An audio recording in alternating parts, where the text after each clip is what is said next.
So இந்த books of Raja journal. So ராஜாவோட journal entry எப்படி இருக்கும்? ஸோ ராஜா இந்த வருஷத்தில் நிறைய டிரான்சாக்ஷன் பண்ணியிருப்பார். ஒரு உதாரணம் பார்ப்போம். So cash purchase for ₹5,000. So ராஜான்றவரை கேஷ் கொடுத்து ஒரு 5,000 பொருள் வாங்குறாரு. ஸோ அந்த ஜேர்னல் என்ட்ரி என்ன வரும்? Purchase account டெப்டார் to cash account. ஏற்கனவே நீங்கள் 11th 12th பிகாம் ஃபுல்லாக நீங்கள் என்ன பண்ணியிருப்பீங்க? அக்கௌண்டன்சி படிச்சிருப்பீங்க. அந்த 3 கோல்டன் ஃபார்முலா தெரியும். Personal account, real account or cash account, nominal account. Personal அக்கௌண்ட்னா debtor receiver, creditor giver. Cash account formula என்ன?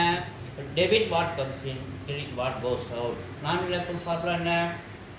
Debit all expenses and losses, credit all gains and income. So அந்த formula பயன்படுத்தி அந்த Journal entry நம்ம போகிறோம். Journal entry விரிவாக பார்க்கும்பொழுது உங்களுக்கு நான் அந்த இன்னும் டீட்டெயிலாக சொல்கிறேன். ஸோ இங்கே purchase account டெப்டார் to cash account.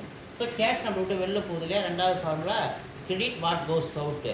Cash வெளில போகுது, அதனால தான் கேஷ் அக்கௌண்ட் டெப்டார் டு கிரெடிட்டில் போகும். ஸோ இந்த மாதிரி ஒவ்வொரு ஜேர்னல் என்ட்ரி சம்மு போடும்போது நம்ம பார்த்துக்கலாம். இதுக்கு ஒரு ஜேர்னல் என்ட்ரி எப்படி இருக்கணுன்ற மாடல் சொல்கிறேன். ஃபஸ்ட்டு காலம் டேட்டு 1/4/2024.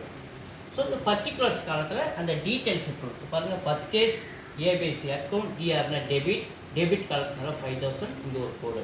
ஸோ கொஞ்சம் தள்ளி 2 போட்டு கேஷ் அக்கௌண்ட், இங்கே ஐஃபன், டெபிட்டுக்கு நேரம் கிரெடிட்டுக்கு நேரம் அமௌண்ட் 5,000. டெபிட் ஈக்குவல் அமௌண்ட் கிரெடிட்டில் இருக்கணும். ஸோ இதுக்கு இது எழுதணும். நம்ம ஒரு குறிப்பு எழுதணும். என்னென்னு எழுதணும்? Cash purchase. இது நம்ம சொந்தமாக எழுதணும். டிஸ்கிரிப்ஷன் கொஞ்சம் எழுதணும். கேஷ் பர்ச்சேஸ் ஃபார் ₹5,000 எழுதலாம். இல்லை சிம்பிளாக கேஷ் பர்ச்சேஸ் அப்படின்னு நம்ம எழுதலாம். ஸோ ஒரு ஜேர்னல் என்ட்ரி இப்படி தான் இருக்கணும். ஓகேவா?